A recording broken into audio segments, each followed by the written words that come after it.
S ನಾವಿವತ್ತು ಪುಲಿಕೇಶಿನಗರ ವಿಧಾನಸಭಾ ಕ್ಷೇತ್ರದಲ್ಲಿ ಬರುವಂತಹ 45 ವಾರ್ಡ್ ನಂಬರ್ ಅಲ್ಲಿ ಇದ್ದೀವಿ.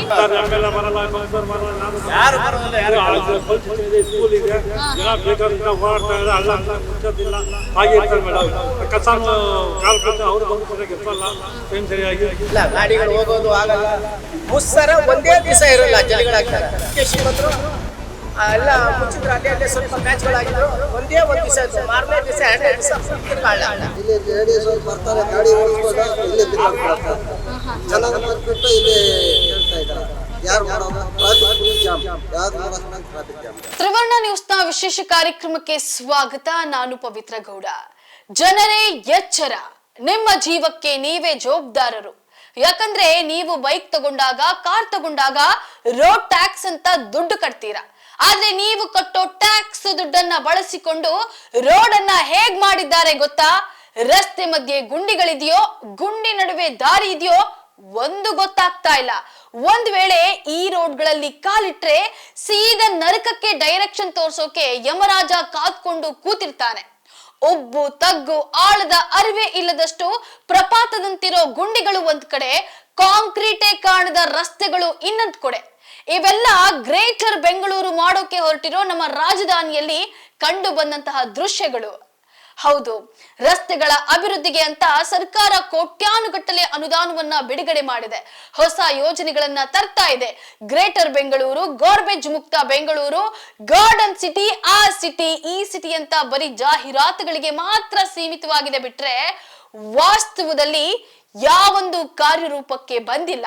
ಇವತ್ತು ನಮ್ಮ ತ್ರಿವರ್ಣ ನ್ಯೂಸ್ ರಸ್ತೆಗಳ ರಿಯಾಲಿಟಿ ಚೆಕ್ ಮಾಡೋಣ ಅಂತ ಫೀಲ್ಡ್ ಗಿಳಿದು ನೋಡಿದಾಗ್ಲೇ ಗೊತ್ತಾಗಿದ್ದು ಎಂತಹ ಅಧ್ವಾನದಿಂದ ಕೂಡಿದ ರಸ್ತೆಗಳು ನಮ್ಮ ಸಿಲಿಕಾನ್ ಸಿಟಿಯಲ್ಲಿ ಇದ್ದಾವೆ ಅಂತ. ಈ ಸಮಸ್ಯೆ ಕುರಿತು ನೇರ ಜನರನ್ನೇ ಮಾತನಾಡಿಸಿದ್ದೀವಿ. ಏನ್ ಹೇಳಿದ್ದಾರೆ ನೀವೇ ಕೇಳಿಸ್ಕೊಳ್ಳಿ.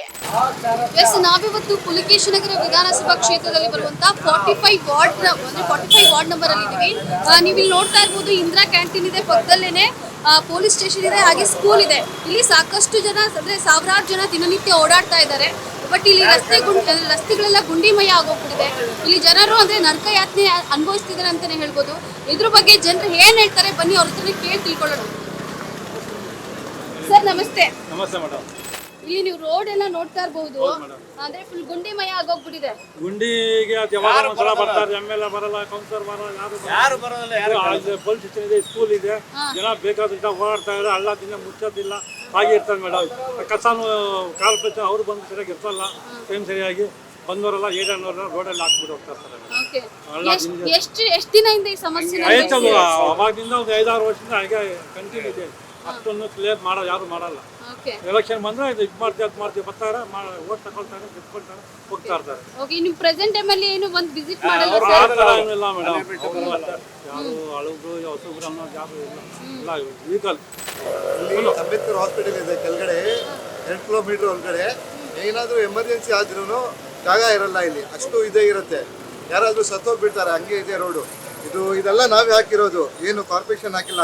ಬರೀ ಬರ್ತಾರೆ, ಹೊಡಿಬಿಡ್ತಾರೆ, ಹೋಗ್ಬಿಡ್ತಾರೆ. ಅದೆಲ್ಲ ನಾವೇ ತೊಗೊಂಡು ಬಂದು ಹಾಕಿರೋದು. ಅಲ್ಲಿ ಎಲ್ಲ ಅವ್ರು ಏನು ಇಲ್ಲಿ ಎಷ್ಟು ಆದರೂ ಗಲೀಜಾಗಿದ್ರಿ. ಇಲ್ಲಿ ನೋಡಿ, ಊಟ ಇದೆ, ಇಂದಿರಾ ಕ್ಯಾಂಟೀನ್, ಅದು ಮುಂದ್ಗಡೆನೇ ಈ ಥರ. ಕೌನ್ಸಿಲರ್ಗೆ ಹೇಳಿ, MLA ಹೇಳಿ, ಯಾರು ಏನು ಇಲ್ಲಿ ಬಂದು ಸಹಾಯತ ಮಾಡಲ್ಲ. ಬರೇ ಕಂಪ್ಲೇಂಟ್ ಮಾಡಕ್ ಹೋಗಿದ್ರಾ ಅಂತ? ಯಾರಿಗೆ ಕಂಪ್ಲೇಂಟ್ ಮಾಡಬೇಕು, ಯಾರು ರೆಸ್ಪಾನ್ಸ್ ಮಾಡಲ್ಲ ಇಲ್ಲಿ. ಆ ಥರ ಇರೋದು.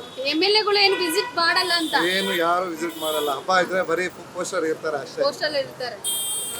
ಆಕ್ಸಿಡೆಂಟ್ ಆಗ್ತಾ ಇದ್ದೀರಾ, ಯಾವಾಗ ಬಂದಷ್ಟು ಅವ್ರು KB ಅವರು ಬರ್ತಾ ಇದ್ದೀರಾ, ಇಲ್ಲಿ ಟಿಕ್ ಮಾಡಿಬಿಟ್ಟು ಹೋಗ್ತಾರೆ, ಕ್ಲೋಸ್ ಮಾಡಲ್ಲ, ಏನಿಲ್ಲ.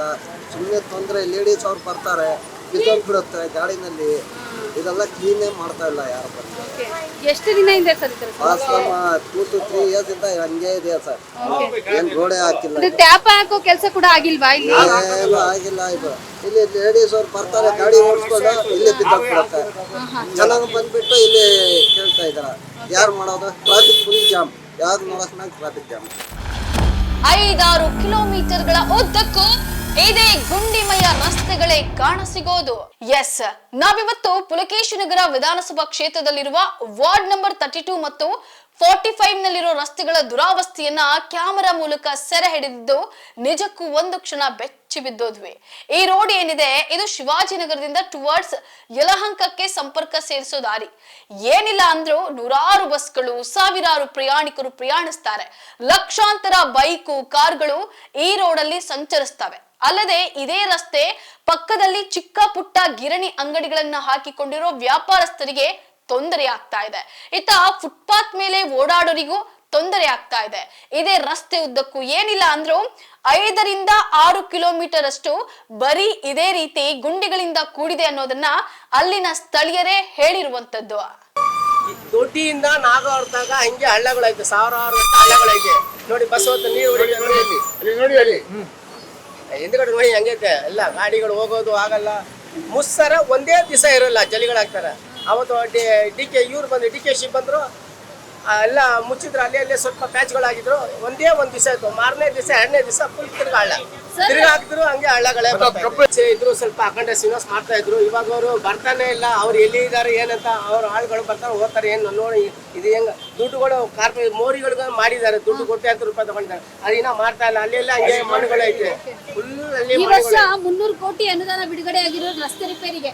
ಎಲ್ಲಿ ಮಾಡ್ತಾರೆ? ಎಷ್ಟು ಅದೇ 300 ಕೋಟಿ ಎಷ್ಟು ಹೊಡೆದಿದ್ದಾರೆ, ಎಷ್ಟು ತಿಂದಿದ್ದಾರೆ, ಯಾರ್ಯಾರು ಏನ್ ಗೊತ್ತೇಳಿ ಏನ್ ಮಾಡ್ತಾ ಇದಾರೆ? ಅಲ್ಲಿ ಕೆಲಸನ ಸರಿ ಇಲ್ಲ. ಓಡಾಡ್ತಾ ಇರ್ತಾರೆ ಸಾವಿರಾರು ಜನ. ಜೀವದ್ದು ಯಾರಿಗೆ ಹೇಳಿ ಜೀವದ ಇದೇ ಇರಲ್ವಾ? ಬೆಳಗ್ಗೆ ಹೊರಡ್ತಾರೆ. ಗುಂಡಿ ಅಂದ್ರೆ ಗುಂಡಿ.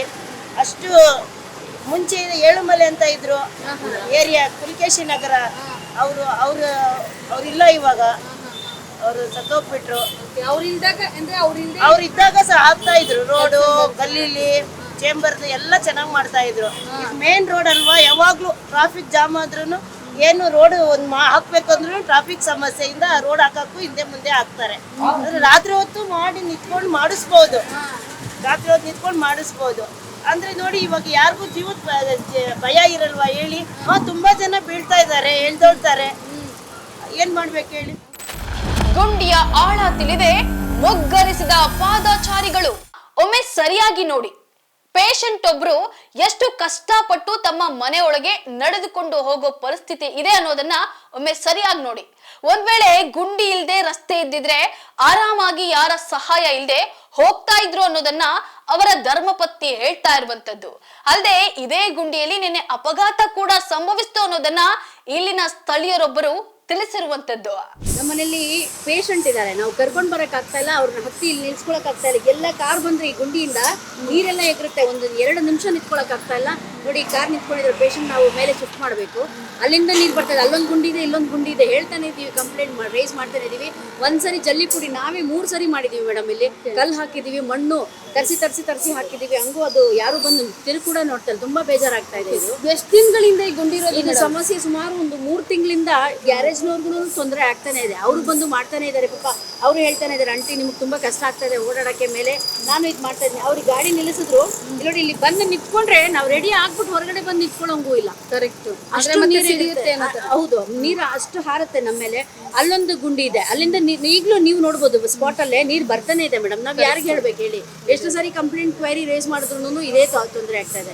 ಒಂದು ಸರಿ ಜಲ್ಲಿ ಒಂದು ಲೋಡ್ ತಂದು ಹಾಕ್ಬಿಟ್ರೆ ಆಮೇಲೆ ಅದ್ರ ಮೇಲೆ ಸಿಮೆಂಟ್ ಹಾಕ್ಬಿಟ್ರೆ ಏನೂ ತೊಂದರೆ ಆಗೋದಿಲ್ಲ. ದಬಕ್ಕಂತ ಬಂದು ಕೂಗ್ತಾರೆ ಗಾಡಿನ, ತುಂಬಾ ಬ್ಯಾಲೆನ್ಸ್ ತಪ್ಪೋಗ್ಬಿಡ್ತಾರೆ.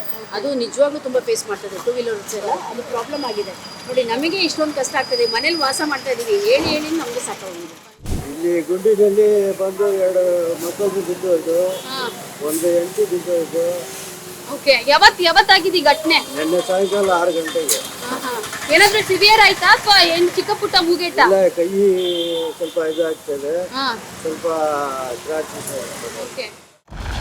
ಎಲೆಕ್ಷನ್ ಪ್ರಚಾರದಲ್ಲಿ ಬಿಟ್ರೆ ಹಬ್ಬಗಳ ಪೋಸ್ಟರ್ಗಳಲ್ಲಿ ಮಾತ್ರ MLA ನ ನೋಡಿದ್ರಲ್ಲ ವೀಕ್ಷಕರೇ, ಇಲ್ಲಿ ಹೇಳೋರಿಲ್ಲ ಕೇಳೋರಿಲ್ಲ. ಅಧಿಕಾರಿಗಳಿಗೆ ದೂರು ಕೊಟ್ಟು ಜನ ಬೇಸತ್ತಿದ್ದಾರೆ. ಅದೇ ವಾರ್ಡ್ ಕಾರ್ಪೊರೇಟರ್ ಹತ್ರ ಸಮಸ್ಯೆ ಹೇಳಿಕೊಳ್ಳೋಣ ಅಂದ್ರೆ ಅವರು ಇಲ್ಲ. ಇನ್ನು MLA ನ ಮಾತನಾಡಿಸೋಕ್ ಹೋದ್ರೆ ಅವರಂತೂ ಕೈಗೆ ಸಿಗೋದಿಲ್ಲ. ಬರೀ ಎಲೆಕ್ಷನ್ ಟೈಮ್ ನಲ್ಲಿ ಮಾತ್ರ ಬಂದು ಹೋಗ್ತಾರೆ ಬಿಟ್ರೆ ಹಬ್ಬಗಳ ದಿನ ಬ್ಯಾನರ್ ಗಳಲ್ಲಿ ಅವರನ್ನ ನೋಡ್ಬೇಕು ಅಂತ ಜನ ಹೇಳ್ತಾ ಇರುವಂತದ್ದು. ಇದೆಷ್ಟು ಇವತ್ತಿನ ತ್ರಿವರ್ಣ ನ್ಯೂಸ್ ನ ರಿಯಾಲಿಟಿ ಚೆಕ್ ಆಗಿತ್ತು. ಮತ್ತೆ ಮುಂದಿನ ಎಪಿಸೋಡ್ ನಲ್ಲಿ ಸಿಗೋಣ. ಅಲ್ಲಿವರೆಗೂ ನಮಸ್ಕಾರ.